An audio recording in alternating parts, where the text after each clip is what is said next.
Hello guys and welcome back to another video here on my YouTube channel. Now today's video we've got plenty to talk about. James Bree going to Southampton, Cody Drameh signing for Luton, Jerome also joining Bolton, Harry Cornick potentially leaving to go to Bristol City or to Swansea, and then also talk about Luton Town versus Grimsby in the FA Cup. Plenty to talk about in this video, but before I start this video, can you guys smash that like button and also give me your thoughts on the topics which we are going to talk about in the video. The more likes, the more comments I get on my videos, the better the video does. It reaches out to a much wider audience. So please guys, smash that like button and also let me know your thoughts down below. So James Bree leaving Luton Town to join Southampton. Now, unfortunately, the money involved in this deal, it wasn't at the amount which I was expecting it to. I felt we could have got a few million for James Bree, but because he had 6 months left on his contract, we were unable to do that. The reason why he was probably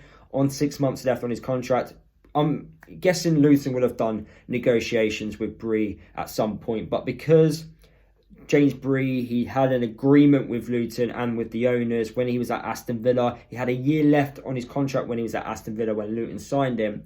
And he agreed with Aston Villa to cut his deal short, to sign for Luton at the time, to play regular football. And he could have earned a lot more money if he stayed at Aston Villa. He didn't. He decided to cut that deal short, came to Luton and played regular football.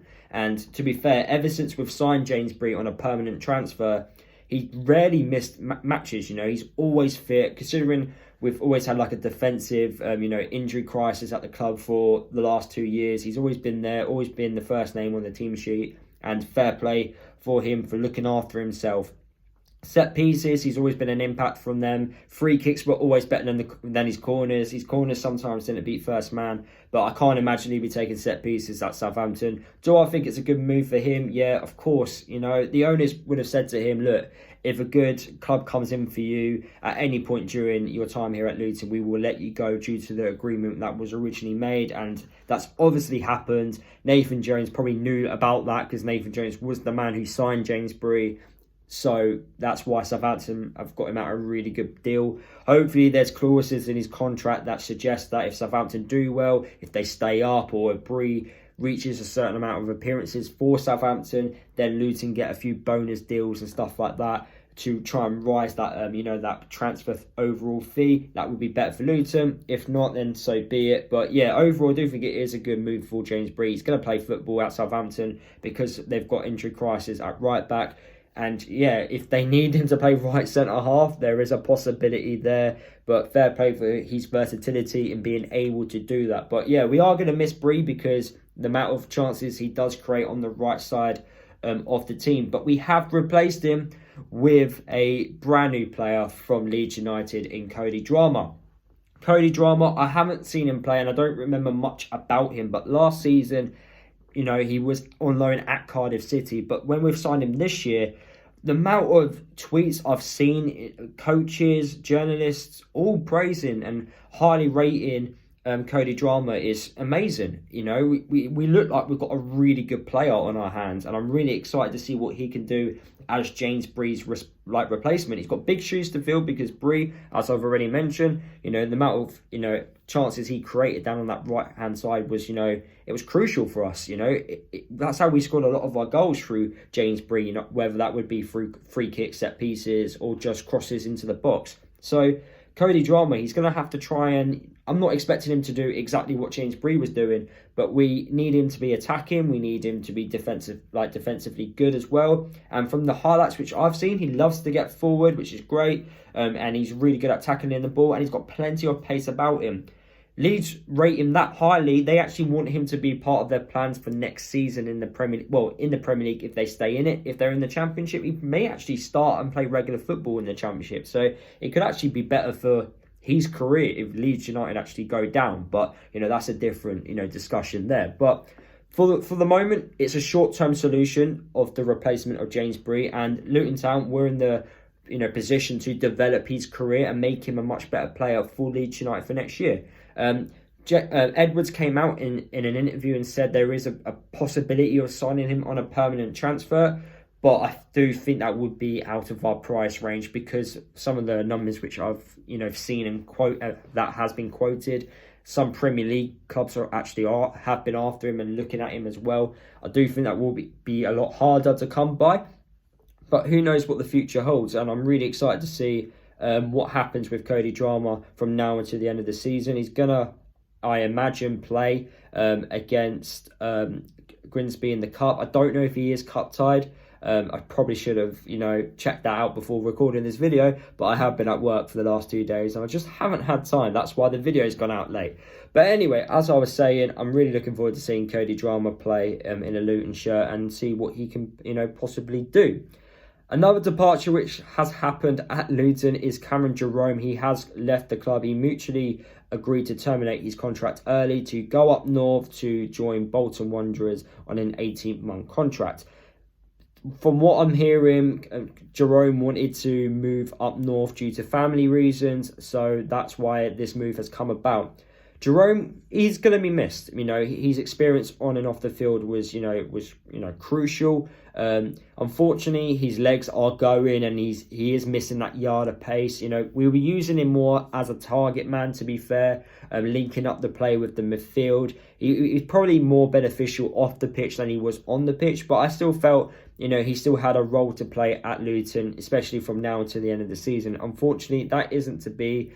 And he is going to Bolton in League One, where the pace of the football will be a lot slower. And I do think he'll do a really good job there at Bolton. He won't score, 30 goals a season. He may, score the odd couple throughout the year, but that's good enough for him. He's approaching the end of his career. He's had a great career, and I thank him for his services over the last 18 months. I think he's been a really good signing, and he definitely has helped, the strikers at the club. Adebayo, Cornet, Morris. So good luck to Jerome. Wish him all the best. Next up, Harry Cornick, another player that is on 6 months left on his contract. We've got a lot of players at the club that have actually 6 months left on their contract. I'm assuming contract negotiations are in place at the moment, so hopefully we should hear some news, in the next upcoming weeks about players, extending deals at the club. That would be great. I know Luton, we don't announce contract lengths, which annoy me. Don't know why we don't do it, because we act like clubs will never find out how long a player is out for, but of course everyone finds out. Agents talk, people talk, it happens. So I just don't understand why we just don't announce it. It's so much better for us fans to actually work out who's going to be out of contract. But yeah, Harry Cornick, he's out of contract. He's got 6 months left on his deal, and the two clubs that are after him are Bristol City and Swansea. That could happen. Swansea have just sold their striker to Burnley, so they are in need of a striker, and they're looking for someone with a bit of pace. Obviously, Cornet has that pace. He isn't a goal threat, and to be fair, I would actually let Harry Cornet go at the end of the season. Now, if we're going to get money for him now, it's probably wise to sell him now. But if we are going to sell him now, we need to have replacements in line. I can't stress this enough. We can't have gaps within this side, because we already know it this season. When we get hit with an injury crisis, we struggle massively. So there is an argument about keeping Cornet because of that reason. But for me, if the money's there and a replacement is lined up, then I would actually sell Harry Cornet right now. Controversial, I know. He has been a fan favourite. But for me, I feel like at his age right now, he just doesn't score enough goals for me. I don't see him being the first name on the team sheet. He is an impact player. He can cause problems, don't get me wrong. But I personally think for his career, it's probably best for him to play regular football elsewhere, because I just don't see him playing as regularly as possible. His finishing has never been the best, but he does work. He works really hard. I cannot fault that with Harry Cornet. His attitude is great, and his positivity. He's probably a great person to have around in the dressing room, but he's hardworking as well. And that's probably his biggest, asset, is his pace and how hardworking he is. But the goals department, contributing going forward, it just isn't enough for me. And for that particular reason, I think it's probably is best to let Harry Cornet go. But only if we have a replacement lined up. Next thing which we are going to talk about is Luton Town versus Grimsby. We are playing Grimsby Town in the FA Cup in the 4th round. Should we win? Yes. And that's not disrespecting Grimsby at all. Championship versus League 2. Anyone who looks at that should say, yes, Luton should, definitely be beating Grimsby. Now, we will only do this if we turn up. You know, if we don't turn up, then expect an upset. Expect Grimsby to do something. Now, Grimsby fans, they do look at this game and thinking, out of all the teams we could have played in the FA Cup, we are playing Luton, a team which we not long ago have played previously. I get it, Grimsby. I understand your frustration. You know, this has been your best FA Cup run in a very long time, and you've got us. And of course, going forward, the attacking options which you guys have got, it's very limited due to, you know, players being recalled, and obviously McAtee, obviously we signed McAtee from you guys, so McAtee not being able to play in this game will obviously have a massive effect on how you guys probably will set up, and you know, the potential opportunities to score goals. So I can understand, you know, your guys' situation. You know, it's not the best to be in, and yeah, you probably would have wanted a Premier League side. Sorry guys, it's just ain't meant to be. Hopefully, you know, Luton obviously do the job on you. Of course, I want Luton to obviously do the job on Grimsby, but next year, potentially, obviously, I'm not saying we're going to beat you guys, but if we do beat you, potentially next year, it's what I'm trying to say is hopefully you do get, you know, the cup run you deserve and a Premier League side for you guys to actually face. You know, I understand, you know, best FA Cup run in years, and then, yeah, you get Luton. I get it, I understand it, but yeah, for this game, I expect changes to the starting 11 for Luton.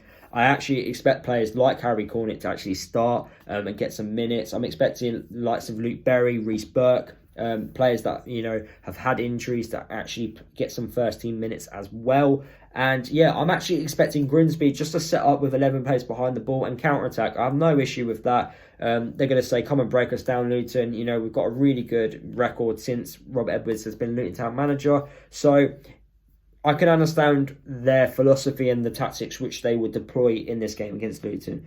They're not going to enjoy it, you know, I understand that, but hopefully their fans, they'll make a good day of it. It's going to be a sellout away following as well.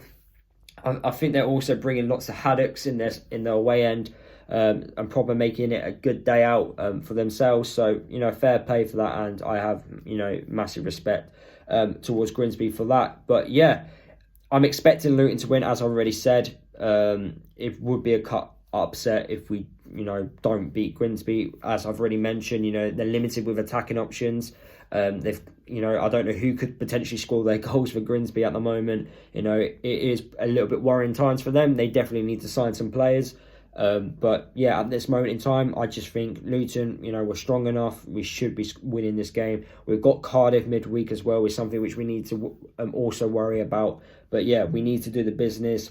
And for Luton, it's an opportunity for us to get into the 5th round of the Cup and play a Premier League side of our own. So yeah, good opportunities there. I'm going to go with a 2-0 home win for Luton against Grimsby. But yeah, guys, that is the end of this video. Lots of things to talk about throughout the whole video. Let me know your thoughts down below. Smash that like button as I've already said. And yeah, I'll see you guys in the next video.